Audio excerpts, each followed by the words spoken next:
The French army has seized Algeria in its revolt against de Gaulle. More on that later.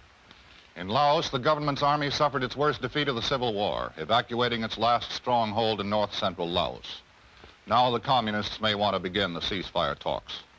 And I believe that in the 1950s, the United States can once again capture the imagination of the world. Chicago, the Windy City, is both windy and snowy in the wake of a storm which leaves more than half a foot. Temperatures drop to 0 during the storm. San Francisco gets the heaviest snow in 30 years. Children, many of whom have never seen snow before, are more spellbound than snowbound, but they soon learn what to do with the stuff.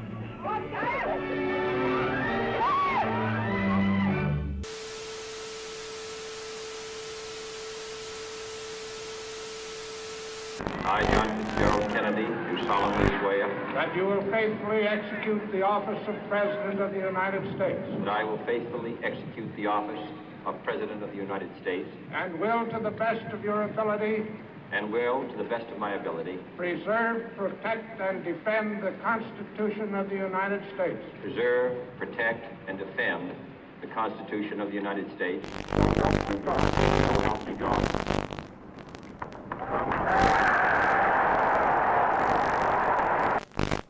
And so, my fellow Americans, ask not what your country can do for you, ask what you can do for your country.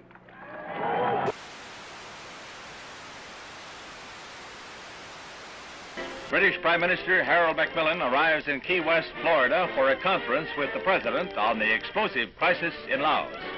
They jointly declare determination to prevent the Southeast Asian kingdom from being taken over by communist-supported rebels. Also discussed is Britain's ceasefire proposal to Moscow. Miko, is the Soviet Union willing to agree to a ceasefire in Laos? We touched in conversation this subject. I have nothing to say publicly at this moment. The look for 61 will recall the Jazz Age, and where Paris leads, the rest of the fashion world is likely to follow. Here was a new symbol of communist ruthlessness. Overnight, East Berlin became a concentration camp, sealing in the inhabitants of that sector. Barbed wire and cement were the answers to the refugee problem. Khrushchev repeats his threat to sign a separate peace treaty with East Germany, which he claims, wrongly, will end all Western rights in Berlin. Served with an order by East German authorities that all U.S. personnel must show identification before entering that section of Berlin, American troops answer with the only language the Reds seem to understand, a show of arms. Castro marks the second anniversary of his revolution with the biggest military parade ever staged in Cuba, featuring tanks and other heavy weapons from Russia and Red Czechoslovakia.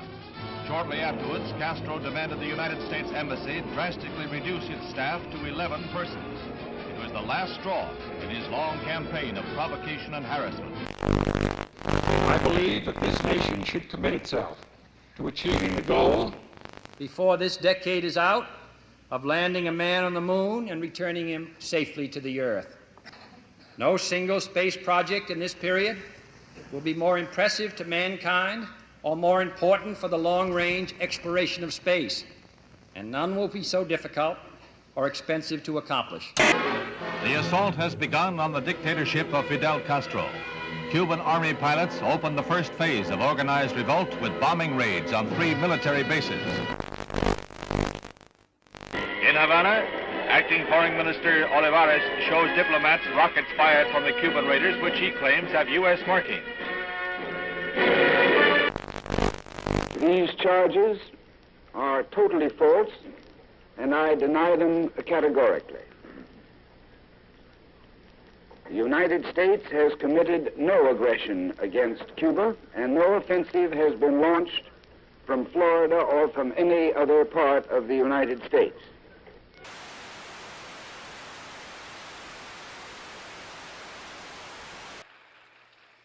Es un honor para mí el estar hoy entre un grupo de los hombres más valientes del mundo.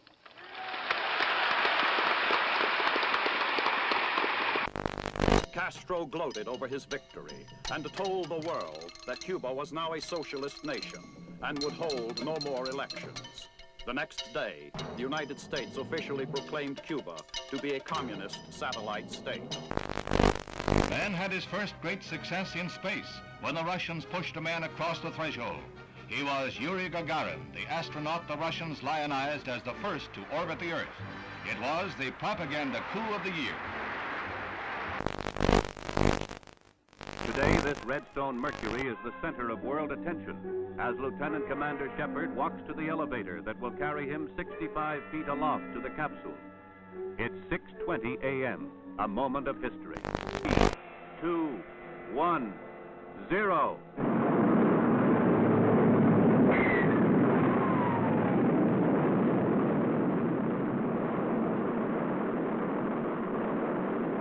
The rocket performs perfectly as it lifts the funnel-shaped capsule gracefully aloft. 115 miles up, he went 300 miles downrange, right on target, and was picked up by waiting helicopters.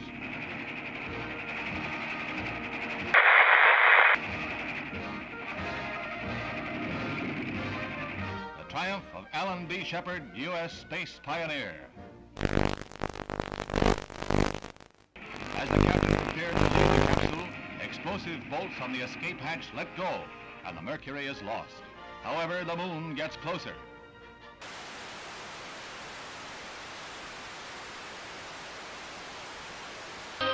Albany, Georgia. A Negro fight against segregation is led by the Reverend Martin Luther King.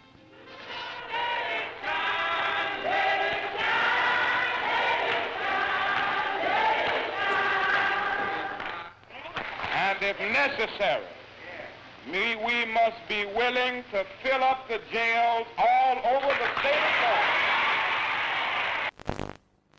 Солнце. Шар превращается в колоссальный светящийся купол. Яркое свечение еще продолжается. В этом опыте оно длится необычайно долго. Страшной силы напутствует прихода ударной волны.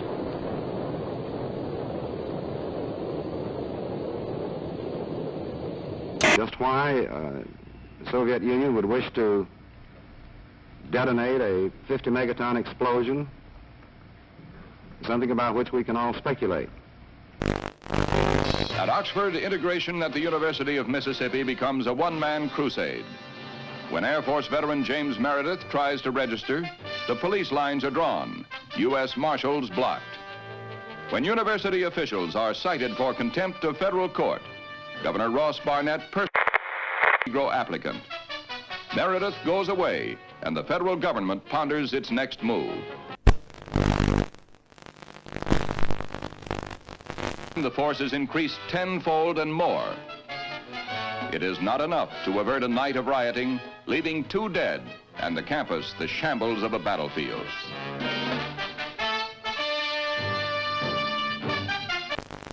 "75 students and other rioters are arrested. Among those seized, former Major General Edwin Walker, who is charged with insurrection. And James Meredith becomes a duly registered student at the University of Mississippi. Sir, there's been a great deal of turmoil and conflict. 2 people have been killed. Do you have any feelings of guilt? Have you given it any second thoughts?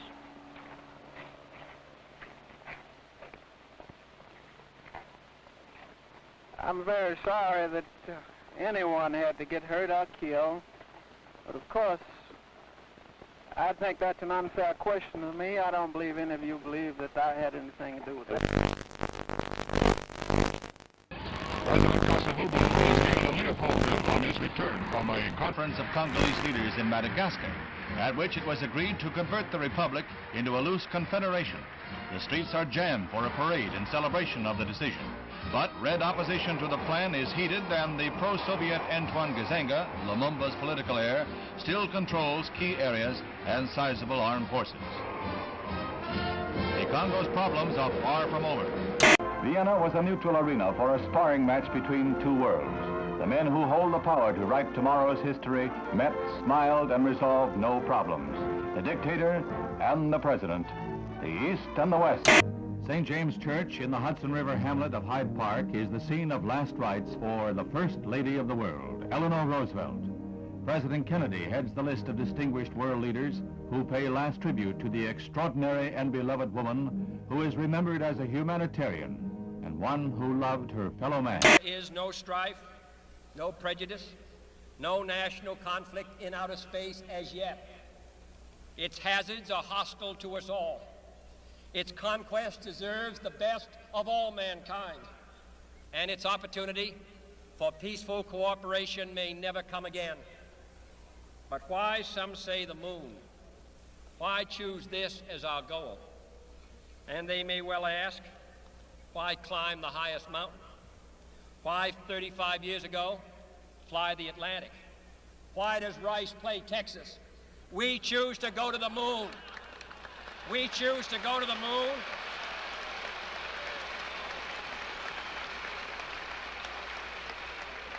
We choose to go to the moon in this decade and do the other things, not because they are easy, but because they are hard. Because that goal will serve to organize and measure the best of our energies and skills. Because that challenge is one that we're willing to accept, one we are unwilling to postpone, and one we intend to win, and the others too. From the Cold War, the ground forces of NATO have been alert against the military threat of the communist bloc. Now, Honest John missiles add to NATO's striking power.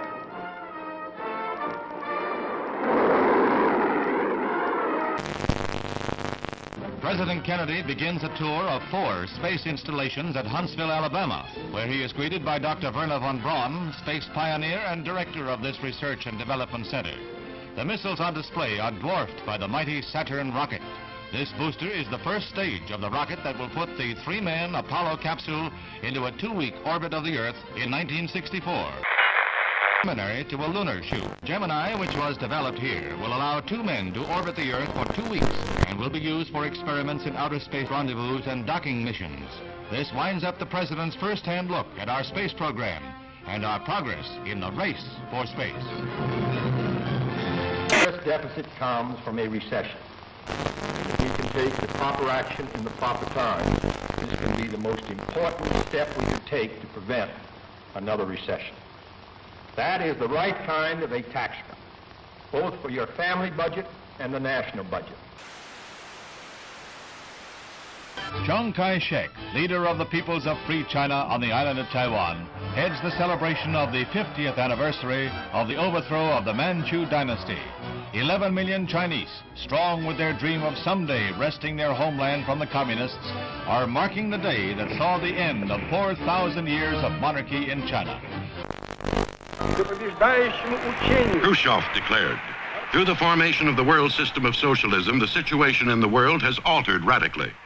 At present, it is not known who encircles whom.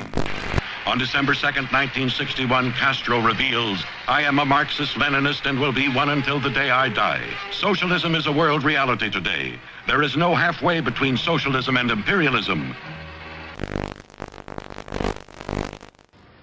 This government, as promised, has maintained the closest surveillance of the Soviet military buildup on the island of Cuba. To halt this offensive buildup, a strict quarantine on all offensive military equipment under shipment to Cuba is being initiated. All ships of any kind bound for Cuba, from whatever nation or port, will, if found to contain cargoes of offensive weapons, be turned back. It shall be the policy of this nation to regard any nuclear missile launched from Cuba against any nation in the Western Hemisphere as an attack by the Soviet Union on the United States, requiring a full retaliatory response upon the Soviet Union. Communism's adventure in Cuba is a sophisticated one. Political, psychological, subversive, with paramilitary features. Can a democratic society, wherein the right to know and the value of knowing are basic, can a democratic society wage successful political, psychological, subversive warfare against communism? Leather is falling into step in the fall fashion parade. Finished in an explosion of rainbow colors, leather has been styled into smocks and sheath-top skirts like this eye-stopping pair.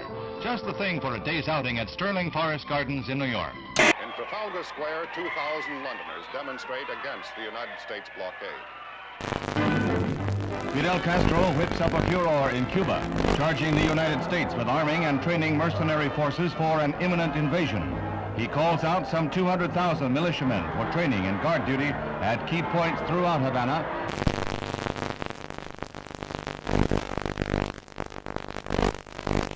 Khrushchev happily receives a gift of the Cuban flag as he lines up with a solid endorsement for the home-brewed anti-Americanism of Fidel Castro, the Soviet sole Western Hemisphere ally.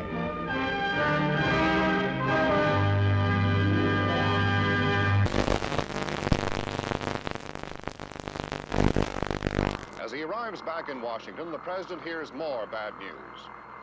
China has just invaded India. Is this part of a two-pronged communist assault?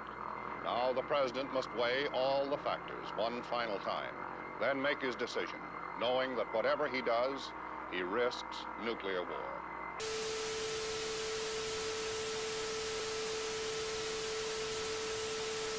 Meanwhile, the United States continues to reinforce its Cuban base at Guantanamo Bay, the naval depot that Castro wants the U.S. to give up.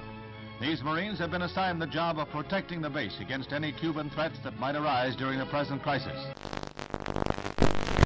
Mr. President, I am submitting today a resolution to the Security Council designed to find a way out of this calamitous situation. This resolution calls, as an interim measure under Article 40 of the Charter, for the immediate dismantling and withdrawal from Cuba of all missile and other offensive weapons. The inauguration of Abraham Lincoln as the 16th President of the United States is reenacted in the nation's capital 100 years after the event. There's a crowd larger than the original President this day, double the 10,000 of 1861. And the bright, balmy day is in marked contrast to the gloomy overcast of a century ago. Scenes familiar from history books and movies come to life at the Capitol as Mr. Lincoln arrives. He is portrayed. The following is the letter which has just been dispatched from the President to Chairman Khrushchev. I think that you and I, with our heavy responsibilities for the maintenance of peace, were aware that developments were approaching a point where events could have become unmanageable. So I welcome this message and consider it an important contribution to peace. It urgently recommends that the United States and the Soviet Union confer promptly on measures to remove the existing threat to the security of the Western Hemisphere and the peace of the world, and to report thereon to the Security Council. Earlier today, Secretary of Defense Robert McNamara announced that yesterday's photographic surveillance of Cuba indicated that the bases were being dismantled. But with increased United States aid and instruction, Vietnam soldiers learned to fight back against the communist Viet Cong. Helicopters become a crucial weapon against guerrillas who strike, then disappear will-o'-the-wisp in marshes. Southeast Asia and Berlin are not the only hazard areas in the orchestrated struggle of the Cold War. There is Cuba, from which Bay of Pigs invaders hobble back when their ransom is paid. The President visits the big missile center at Vandenberg Air Force Base. He becomes the nation's first president to see an intercontinental ballistic missile fired when an Atlas D blasts off its pad to roar down the Pacific Missile Range in a perfect launch.